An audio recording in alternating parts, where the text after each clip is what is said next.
Hello students, today in this video we have discussed meaning of cost of capital, concept, basic aspects of cost of capital and its importance. Now we discuss one by one. Firstly we have discussed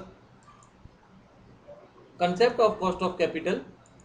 In case of concept of cost of capital we are discussing in a three ways as a investor's viewpoint, firm's viewpoint and capital expenditures viewpoint.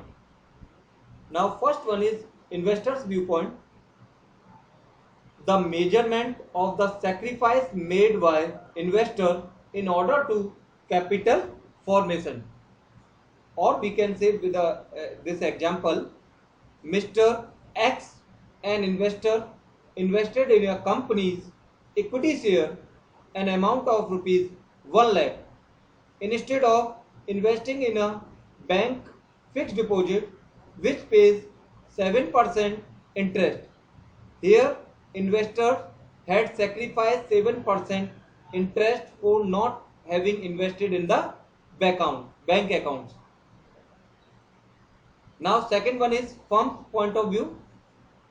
It is a minimum required rate of return needed to justify the use of capital. For example, a firm raised rupees 50 lakh rupees through the issue of 10% debentures. For justification of this raising,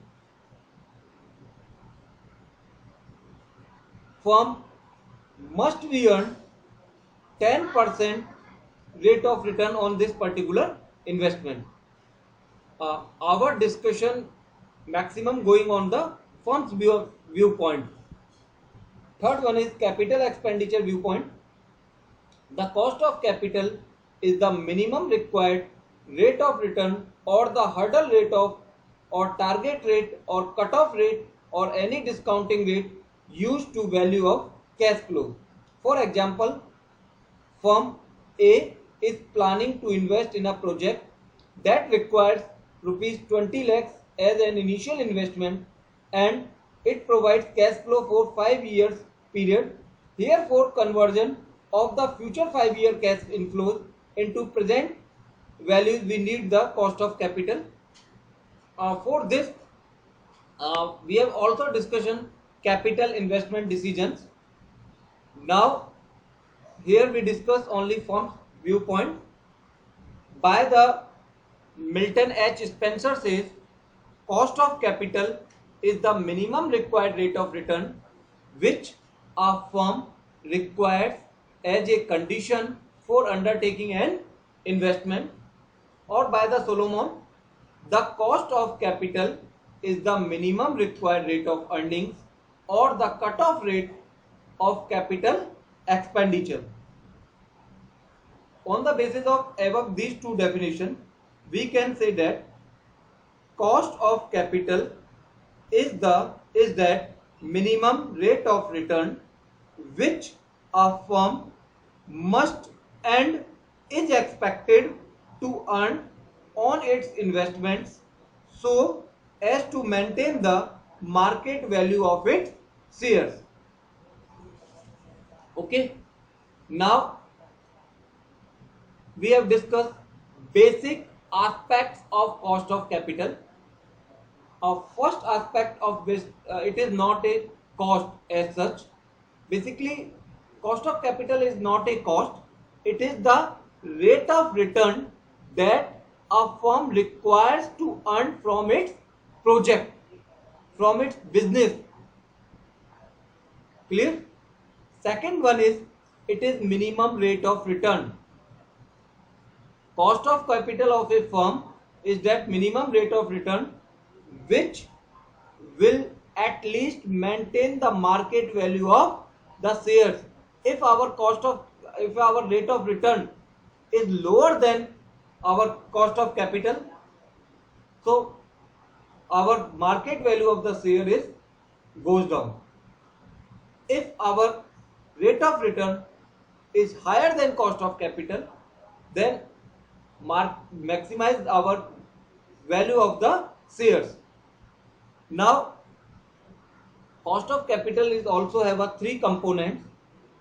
One is expected normal rate of return at zero level risk. Here we have talk about the zero level risk. Expected normal rate of return, just like a bank FDs and government bonds. Here we say that's a near to zero risk. Second is premium for business risk. You know very well, profit is the reward of risk, and risk in this category we have divided into the two types. One is business risk, second one is financial risk.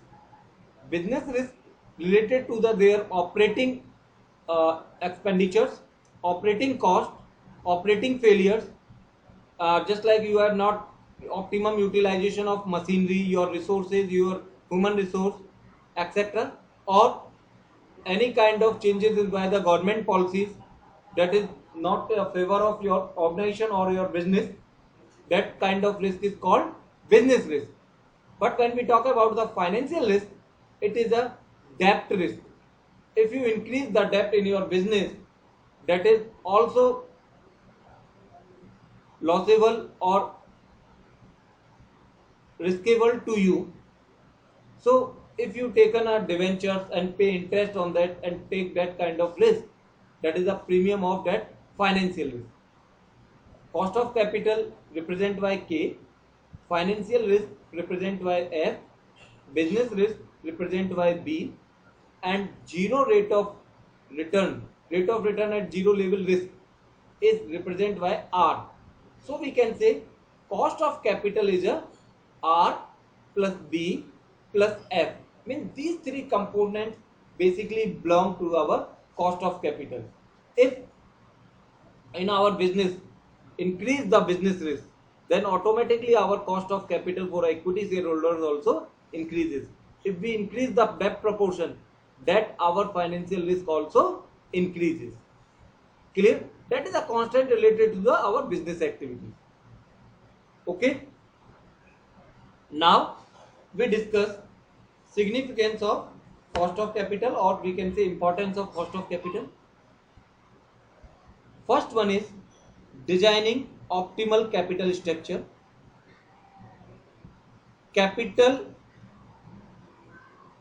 Cost of capital is helpful in formulating a sound and economical capital structure for a firm.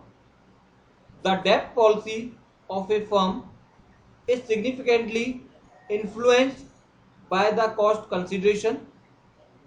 Capital structure involves determination of proportion of debt and equity in capital structure where cost of capital is minimum. While designing a firm's capital structure, financial executives always keep in mind minimization of the overall cost of capital and to maximize value of the firm. The measurement of specific cost of each source of fund and calculation of weighted average cost of capital helps to come to a balanced capital structure. After that, second one is investment evaluation. Investment evaluation is also known as capital budgeting. Capital expenditure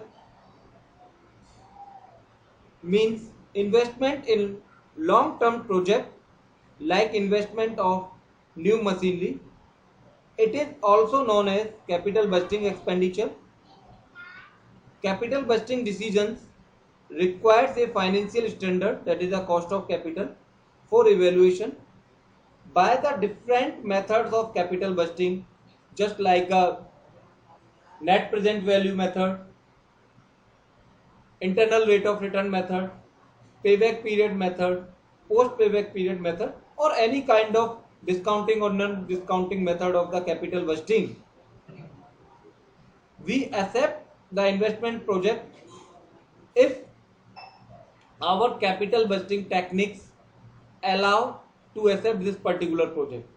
For example, if we talk about the NPV method in capital budgeting method, then if our NPV is greater than 0, then we accept the project. If our NPV is less than 0, then we reject the project. If our NPV is equal to 0, it is a very rare situation, then maybe accept the project or maybe reject the project. Now we discuss financial performance appraisal. Cost of capital framework can be used to evaluate the financial performance of top management. Financial performance evaluation involves a comparison of actual profitability of the project with the project's overall cost of capital. If the actual profitability rate is more than the projected cost of capital, then the financial performance may be said to be satisfactory and vice versa. These all are the importance or significance of the cost of capital. After that, in a new video or in the next video, we have discussed methods of cost of capital. Here we discussed how to calculate our cost of capital. Basically, we calculate our cost of capital firstly specific source of finance, just like a specific source means cost of debt, cost of preference share, cost of equity, cost of retained earning, and after that we have computation of weighted average cost of capital. Okay, thank you to all of you. Listen this video in a colorful manner. Thanks to all of you. Thank you.